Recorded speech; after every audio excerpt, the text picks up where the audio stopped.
Тайкелтір шешен.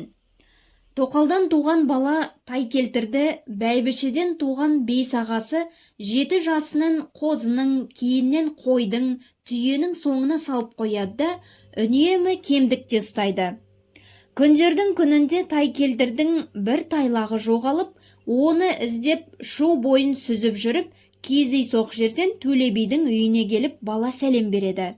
Ассалаумағалейкум. Уағалейкум ассалам.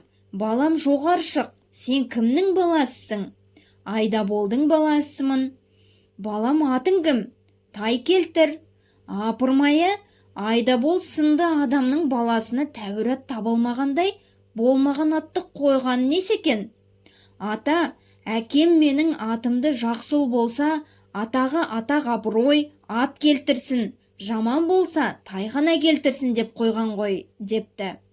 Тайкелтірдің бұл сөзі Төле биге ұнап, үйіме қонып әкеңнің сыбағасын жеп кет, дейді. Мұны төрде отырған ақсақалдар қызғанып, баланы қаңқулайды. Малға бата қыл дегенде, бала тартынбай, тапқырлықпен былай дейді. Сыбағама келді құлын, қалдырмай асдымын.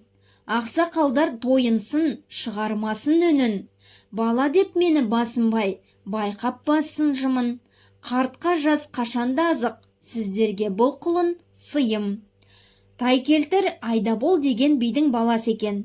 Ол 11 жасында әкесінің әділ билік айтпағанына наразылық білдіріп, былай дейді. Қара шашың ағында, өлеріңнің жағында, әділ төре айтсаңыз, халқың сіздің жағында. Әділдіктен кетсеңіз, басқа билер қағынды. Би қағынса көпшілік қағады бастан бағыңды. Жау санасып келмейді, алар бір күні жаныңды. Көтерілсе көпшілік, отқа жағар тағыңды. Құмырсқаға жем етіп, илеуге тастар тәніңді. Күндердің күнінде Тайкелтір атақты Төле бимен кездеседі. Қасында жүріп, оның талай сынынан өтеді. Талай рет дау шарды бітіруге араласады.